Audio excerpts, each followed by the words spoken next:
We welcome now Democratic Congresswoman Sherry Bustos of Illinois. So, Congresswoman, thank you for being with us. You heard the president there with perhaps part of the message Democrats will take to the polls coming up just 4 weeks from right now.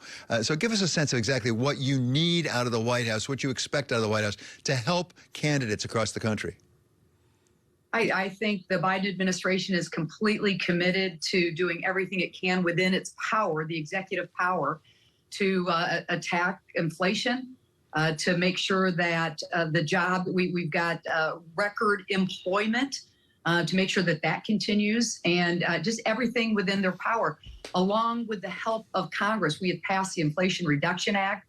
We passed what's called the CHIPS Act. So we are manufacturing chips at home. We are bringing jobs home. And look, this is a global economic condition that we're all living through. And the United States is weathering this better than most of our industrialized countries. So tell me how that plays in a rural district in Illinois, because that's where you come from. You know that country terribly well. Do your constituents care about what's going on in the rest of the world or just what's going on at the gas pump? Well, the gas pump matters a lot, and I can tell you we have a heck of a lot more F-150s and Silverados than we do Teslas. So every time you pass a gas station and that number ticks up, I think it matters a lot. And what we see, early voting has begun in Illinois, and but the closer we get to November 8th, if those numbers keep ticking up, I don't think that's good. When you look at a congressional district like the one I represent, the vast majority, 85% of the towns that are in the congressional district I serve are 5,000 people or fewer, and 60% or 1,000 people or fewer. So if you think about it from that perspective, you have to drive a little ways to get to your job, or you're using a lot of fuel when you're harvesting right now. We're in harvest season, and we've got close to 10,000 family farms. So that number, David, matters a lot. And that's why I'm going to throw out my advocacy for ethanol. That is one way to bring down the cost of gasoline. And President Biden has signed an executive order to allow ethanol blends of 15% to be blended all throughout the year. So that is something that's been helpful, and you can fill up your gas tank using ethanol now, and that's one way to bring down the cost. But, I think it's something that we have to take a look at, and that price on November 8th will make a difference.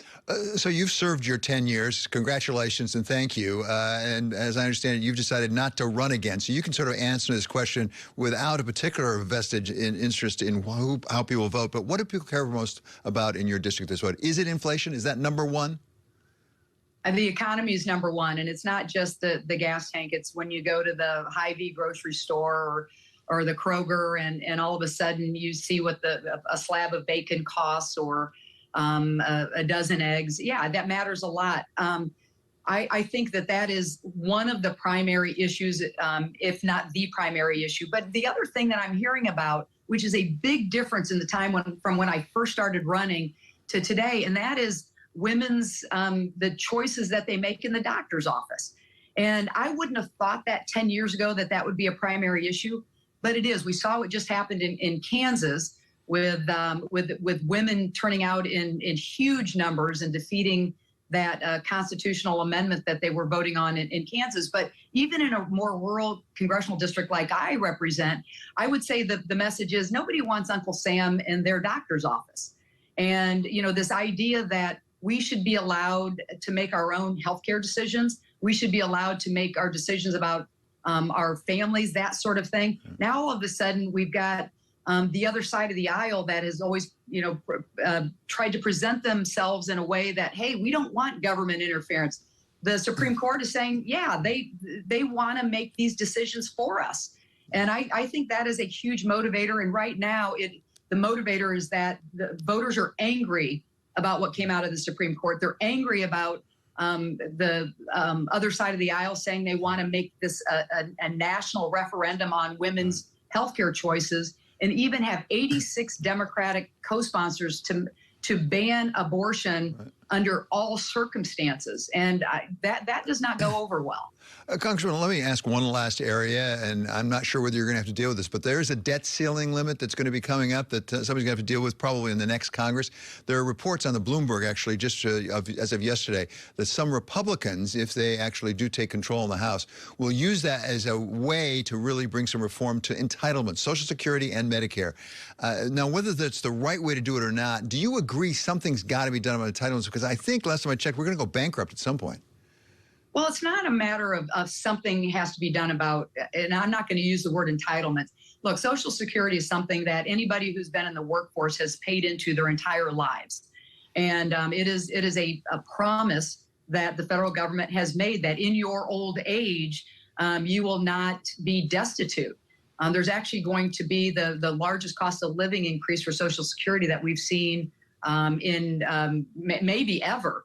But that is a promise that we've made. We can make it sustainable, and is the way to do that right to look at the cap at which the Social Security benefits are paid in at. It's I don't know, $130,000 income that after that it's cut off. I think that is something that we can look at raising to make Social Security sustainable.